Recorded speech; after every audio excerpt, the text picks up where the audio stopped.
Yamamuna akwaba ebe NYANSAPO kasa mfonyini so.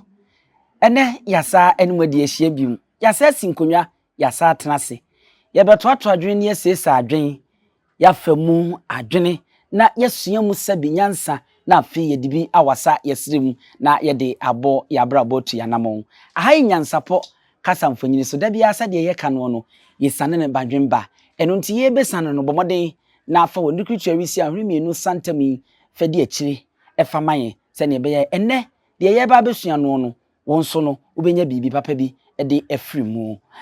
bomoden na subscribe share na like na fe jawadwen kire so efa to efa emaye menye pesemi nkumnya se ne beye wunua bi a ono nso no niema papa ekoso ewo NYANSAPO kasa mfonyini so no no na ni nya huye na so enya nteye no no wono nso betimi ate bi na wuduru baabi na wokasa na obie wano a wokasa mu ayehwam ya kasa yiu wei ayo kani ba wei ya Ghana ni ba na kasa yi ewie mo amohwe yatena ye ayi wei a na eye OKOFO POMAH Asante nwoma na kache na boboa no pe na ya baba bedri enu ti yenko na yenkoma yabrewa ache na yemisa no nimpom se ni sitie na afi yemra yemekire mu sentie eneyi yasa aba abeto ache yabrewa POMAH abrewa yemwache ya eburu na empom ti sei obo ade adawroma ne mompaibo ye do twedi ampo ase ene na yahwefo a mo hwe yeye mo so ye chiam yemwache yemmaha emamado senti a ye chia ne sa ne se yemu bebre nkrofo nkroso a ye wono no sa mede obi wono ma eye anopa obi wono ma eye wiabre obi nso wono mo kra na eye desuo mu a ye enwumre enso eka ho ntina ya chia ne sa no ene senti a yaba na yaba wo abrewa POMAH na ye ne no ebedi nkita ho no esabi okusabi ekronto asante kotokosi nimde wo hoyi ye fafiri obi ano ene yei abrewa POMAH niema bebre ene onyankopon ede adua ne mu na ono nso ma ne ho kwan ye nuntie no niema bebre nso awura ne mu na odidi dwuma enya abakwasem kwa ne nkyerɛkyerɛ ne yo ena onimdi ewum niema bebre ena wo ho suahunu na wo se animdi ewum ene ba bia pese ye de ye kasa ne yenkomudie no ekopie na afi yesua ho ade no eye kasa abebuo abebuo na ya na ye kasa yebuo no na se kire kura ne se ye afutuo ben na ewo ho a ye betumi ne enchirima abeya ye kasa munye hwamo na ye kasa ye ka ne yo no ebeboa ama ne yi wono so be kire ye ema remfi se ebe etwa asem tia na ema wo kasa mu ye hwam na ema ye hunu ba bia wo nso ufiri wo ba efie kura wo firi mu ene unipasu a woyo enti wusia santini na wo ne kasa na wusia Ghana ni okani na wo ne kasa anya hwe kura no nyenye na kasa bebuo ba ko ana emienu enti otwedi ampo adaroma na abrewa wa hodin mu na woda so tiase die na ma remfi sebe bia eye mrosa ahwe guo no sebe kuto ehwan hoyi empa hoda enti ende yi ye beto ne ache no na afi no ye nna di nkomo na ebe no wode awuram enti di machi na afi yenkoi na yenkɔhye ase abrewa emina yesa mo akwa babiem ye eburu ene de ba bia kopie ni o ache kane no nana ja ye bemben ye maame nom ye papa nom ye nana nom ne ade a na omutimi bube ema ye tibie na ye di bi nso tututu ye kotodwuma ene kasa bebuo no ohene kura na okasa koyo saa ba kokura emepiem na nei ye pese oboa yen kakra na afi no yesua ebe eho ade kakra na ansa na kura na ye bewura mu no ede kakra na betumi aka ede afa kasa bebuo empanyin se ye pa ye behunu nti ne ye kekere boa na ye de sata ya ne ye se ne ye kekere boa o kekere boa ne sei o pa wo behunu nti wa kekere boa kekere ya na ade to ho o kekere epo bi wo ho na wo de sata ho na wo pese wo sane a wo hunu baabi a wo di sata aye no a o twen ya no wasane Mpanyin si ye pa ye bi hu nti na ye kyekere bo a na ye de satan na kasabebuyo ye ne asantefo yi ye kasa emu oduro papa na kasabebuyo no kora no ye wom be miensa na so ye hye ase ne ye di be firi baabi a o sane a obenya ne ntem ye wie na ne ye nwie se Yankopɔn te ase na mekra ate ase na moso mo wo me ho adagye de bibia ni ho a me di besuma mo beda bibia di e de akyerɛ mo na moso mama etiefo ne ahwɛfo nyina ehunu ni a mo pese mo koduru etiefo we de mo amoso mu a enya asem ketoa de ba be hyehyɛ so na enese wo hwɛ mafade a ayesoronko da bia na me ntoma ne sime na ase ene wo hwɛ ntoma na ayetia kakra aberwa we no se de mesi afra no ye frɛ ne sɛ eno na sese emrante ne ntime frɛ mu no ye se de boahena na ntuo se wo hwɛ se de yesi afra ni a wanentu no se me sɔre a bon se wanentu no wo hɔ no a esi etra okotudwe ne kakra bi na wanentu no aka no egu hɔ no mu ene wo mom wanentu no na ya na wo mu te fra mpacho se wanentu no enya akɔno se me die ya enkonku fra sa ntoma yi na wanhwe ya na wonana koyi mfiamfia se do no aba na de wo ha de abenti mo amwa wanentu se me die yi no na ena no nso ho akɔno no wutumi fra bi saa wedwabo ase ene baabi abeko abro na mentuma yin so frɛ ne sɛ entuma no ye frɛ ni jai akontabuo na dwene waa wo de ho jai akontabuo na dwene waa nkasa wo de ho abro ne na jai akontabuo na dwene waa nkasa wo de ho yi yemfa abebuo no na yemfa enhyase emfamfiri ahei eba mi bebu a mi free se ene saa kasa ya wo kan yinka ene no ekɔ kakra no yemfa emfamfiri hono na afeyi yemfa enko yenim ewo hono wei eye aboa bi ene ebu saa beyi na ase yebu de hye aboa ano onse etim kasa wo ho aye fese achem aboa achem se ahofe ntuaka sa ahofe tuaka enka wonya ne ho se tam ase kyerɛ ne se ahofe ntuaka kyerɛ sɛ onipa wodwumaye ene wabrabo usuban ene wanamontuo kyerɛ wabrabo na ate wana ase wo ho ofe wonnya adwuma wumu ade wuni susuye bia ni daakye se bia daakye se ne beye na wudi wa ho ofe kyerɛ wa ho ofe no entimi mfa hwe mrew wo de ka ahofe ntimi nkutua so we de no ho ofe nti mo me mfa nche no ana so mesi de no ho ofe nti obi asode a won komine duane ni obi ansomo no eni ho saa ahofe ni ho saa wa brabo ene wanamontu ene wadwempa wodwene daachi enu wom ena etimi tua wo ho ka na chese aboa yi asin police asema wo kan yi ne ho ofe nanso se wotena se na adon sa hye odemri famu a obi mfira bonten ka se ho ofe no de aduane abre wo je se wo moni bre na wo sa ya adwuma de ka ho ofe no ho na etua wo so ka nti achimokoro na no wo se akotiaba ne anwene no so ne sai o nwini prebu a bekwa akoti wire ni firi baabi na de abanwene no baabi a wo nwene no si okuku yi so na apese wo nwini prebu ni si a achim obetu akobe se akakana wanye ye ne fe no e wo sa abrepo junction obekwa akote kote a no de aba no abanwene na se abrewa ebe mienu ya yebu nsesi ayi achim se ahofe ntuaka etuaka nkonya ho se tam a wo kiremu yi na se mi kiremu na mete ase ya se ebe we ne ene ye betimi abu e de akere aketeesia bi ana abrantie bi a odi na ho ofa achi no mpebre no what yes betimi de abu ne de atunofo hu say empanyimfo say ye kekare fie no na ye kekare ma adampa ye keka ne fie no na ye kekare ma adampa enti enya ye keka ma funu no ne ye keka ma adampa se de ye ka no no eye fie tete no say ene ye say ye two foundation no wabu both profile na we be two foundation no ye say ye kekare wo mu de ahoma na ye susu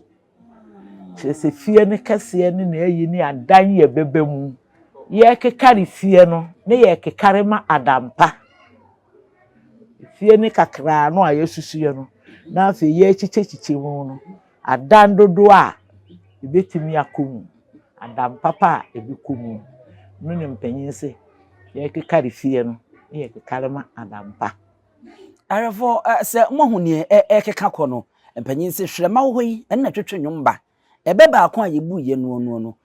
efutuo ne ho nsɛm ewumu no ama ye yakonya bebe se nan anase niensa na ewumu na sesia de beto mu no de yatetea ye ta aka no ene ye keka mafunu no ne ye keka ma adampan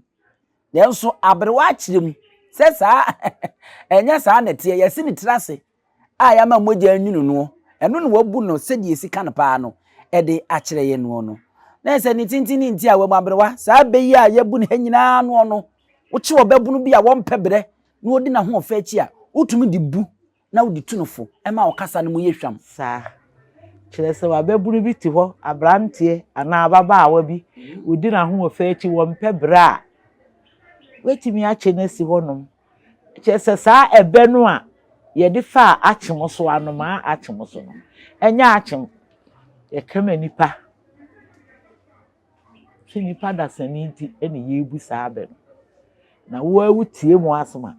na wo fa ho adwena na ade abo obra piao abrewa wenimu eda ho de ama me mahwefo paa yemisa we nso sante kotokose se onyansani ekuta dama otumi deji okwasea nsem predwan abrewa be ni nkire mu ni sei etesa saa ebe ya so no yetimi saa chia no kwaka bibi se sabio obanyansafo eka asema asebone a yete no obakwase ano kire se obakwase okuta be se 10 cedi benyansafo ekuta 1 cedi edam ni nyansa a wode ato ho nti ekwa bi obanya kwasea ne de no 10 cedi ne kura betimi ahye ne wo san ba benyansafo ho kura bibi sanse wadawro ma me 1 cedi bi saa tem no obanyansani no obetumi kura yese ene 1 cedi me ma na mi si ho sei yes wono na memo wakoye adwuma sei di amame de ate 1 cedi ne ka 1 cedi a adwuma sei na memo wakoye ebi adwuma na wo kɔkyere no no wode kɔbɔ obi pa obeti abe 10 cedi enso ne nyansa nti na wode 1 cedi amana bɛyɛ saa adwuma ebi anke 10 cedi ne obeti enso ne nyansa nti no wode 1 cedi ama akɔyɛ saa adwuma esa ha no obanyansani ne de nadwene e de aye adwuma tin yesese obanyansani wobo modena nya sika kakra de ha ase a de aka no asiafo ne pema no arefo ese eno so ho asem no eno so enye asem ketwa kra sante kotoko ne kan wo se obanyansani wo kura dama otumi digye okwasea nsem predwan dama ne ya sika keto e bi won dama kapre mienu kete ho no kapre mienu eyi no peswa no mienu ene ye frɛ no dama ne predwa no so ye sire dumiensa no ye mfa ne sɛ ene eye 1 cedi 30 pesos okay Piridwan. Eyi sika pa wotete ho no. De boka wo bi enya asam ne yesi ya gi ni piridwan a. Yes, ya juice ka. Bone ka papa. Ya gi ni piridwan. Nti abrewa, saa be we ebere be ne ebetimi ebu. Na hwan ne ebetimi ebu ne de akere no. Ebetimi de ebu akere no ne se. Ebi a enipa mienu bi wo ho. Wo mamienu. Bi a baako no na asam no enkoyi ibi kura na mo kase ebi a wo mu mienu nkoyi a wo twetwetwe no ho na de wo de da bia wo kan wo ye no wo hwe no wo de na adwene kotoro so ase he hwe so na kwaye wa de wate wo benyansafo okura dama wo de je bakwasia nsem piridwan nti wa de kakra no a wo ye no biribi beso no na ya de kese na de wa mpebre no wo ye na asam so wo mfa bibia anya hwe no afi na no ne ho akwakire no nna ndi kura ekobre wo bibia ka kire se wonni nyina na he ase na wa hwe wa bra bosu nti wo no kakra ne nsa so mu no ena ode ayewe ni nim de kakra no ena ama sisi wakonani sanity Abrewa ye di we no be wia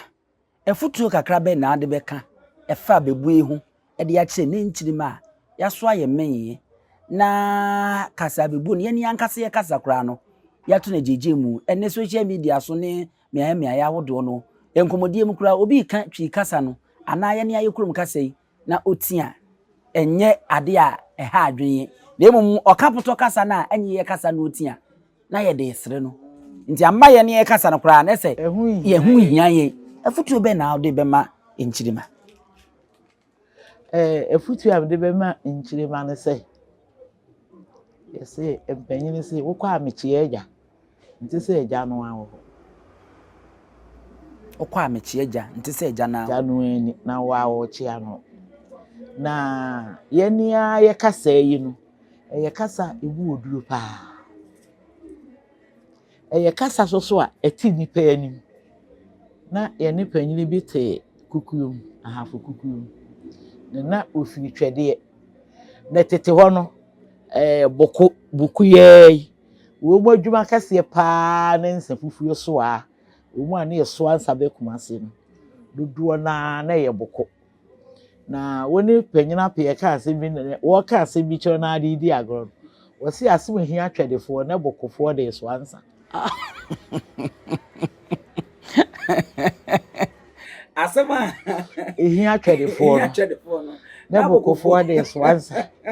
bibi esi na bi atwedefo be kumase abeka na wo mu de nsa na ye de o mani abra ye tensa so a pa no wo se bi ye be ye no de ehu hia wo si ase mo hia twedefo no na bokofo de so ansa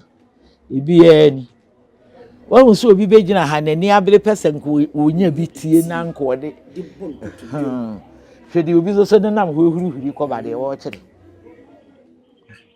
enti ewiase na ye wo no empanyin se ensaten du no ne nyina anyepe ebi di da bi echi enti ade e wo se ene nchirema no ye hunu ne se empanyinfo se ehunu bi penti na abo asere waje ne baagora no wayi nani ato nche esese pampankoda ba ma ho e di kire panyin no wo anwane a e di kire akoda wo nsuro se ya brabo aye di wo nyina ye te se wo hunu ba bi e kofa firiye abrabo ni binom nya abrofo na abrabo a ena enye mpepefo abrabo na wo bi wo ho na oye bibi pa wo hwe no a na wo dwene ho a wo dwene se ne we kora nti oye nipa na so ya abo a ne ye ne nchire ni pesubai enso nka no na nke betimi a anka Bible kora se mo mien musa tete atempon na wakire ye de kwa ne da na nanom mpanimfo se titi wobi ka ti wobi kire sɛ wote hɔ ne sɛ ɔmo ani bere sɛ wobetie tete sɛm a ɛbɛboa wo paa wo bi a wonim Asante kasa paa anim abebuo ɛne kasa koa ne adeɛ no timi de wo mpani nsɛm hyehyɛ mu no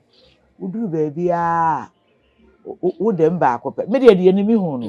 demfua ti sɛ bitiwe be kwa baabi kwa ka asɛm a yakɔhyia ma kyerɛ makasa awie kora mani ni me ho so no wo mu a yɛn so yasa yɛni ɛsa agye a yɛbu ma ba so no yɛmani hia yɛn na yɛn so a yɛn hu no yɛn fantete mɔfra no fantete nkɔdaa no tete yɛn ma ɛmfa nwura wo mu na me ade a mehunu ne sɛ enipa wo kyiri si wo sɛ wutu no fo a wo bebrɛ ne kɔyɛ sɛ agorɔ kwan bi so na wo de yɛ no wo hwɛ wo a wo hwɛ agorɔ no a na dwum bi wom na afei asɛm no so ba afei na atimi ato ne tirim ne nani agye ho bibia no wo tɔkɔ so sɛ obetie saa de no ti yɛmpɛ kwae yɛ bɛfa so a